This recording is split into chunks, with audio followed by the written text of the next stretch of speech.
আজকে আপনাদের সাথে শেয়ার করব স্পেশাল চিকেন রোস্ট। এই চিকেন রোস্টটা পছন্দ করে না খুব কম মানুষ আছে, এজন্য একটা চিকেন কেটে ভালো করে ধুয়ে নিয়েছি। এখন এটাকে মেরিনেট করে নেব।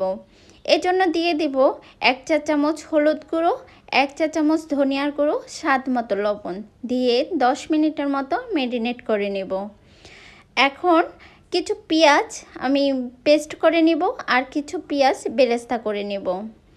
একটা কড়াইতে তেল গরম করে পেঁয়াজগুলোকে বেরেস্তা করে নেব। চেষ্টা করবেন যেই তেলে রোস্ট রান্না করবেন সেই তেলে পেঁয়াজটা বেরেস্তা করার। পেঁয়াজগুলো বেরেস্তা হয়ে আসলে আমি অন্য একটা পাত্রে তুলে নেব। এখন একই তেলে চিকেনগুলোকে এপিট ওপিট করে লালচে করে ভেজে নেব। চিকেনগুলোকে ভাজা হলে একে একে সবগুলো চিকেন তুলে নেব।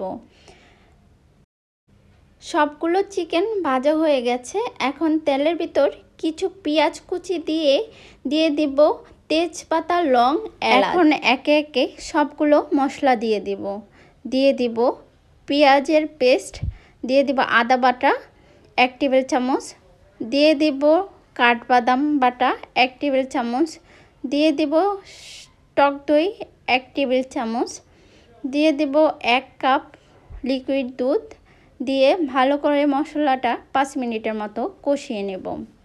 এখন দিয়ে দিব টমেটোর সস 1 টেবিল চামচ, দিয়ে দিব স্বাদ মতো লবণ, দিয়ে ভালো করে মশলাটাকে কষিয়ে দিয়ে দিব স্পেশাল চিকেন রোস্টের মশলা, দিয়ে একে একে সবগুলো চিকেনগুলো দিয়ে আমি 1 কাপের মতো পানি দিয়ে চিকেনটাকে 10 মিনিটের মতো কষিয়ে যখন এরকম মাখা মাখা হয়ে আসবে তখন চিকেনটা নামিয়ে নিতে হবে। আমার ক্যামেরা অফ থাকার কারণে পানি দেওয়াটা দেখানো হয়নি।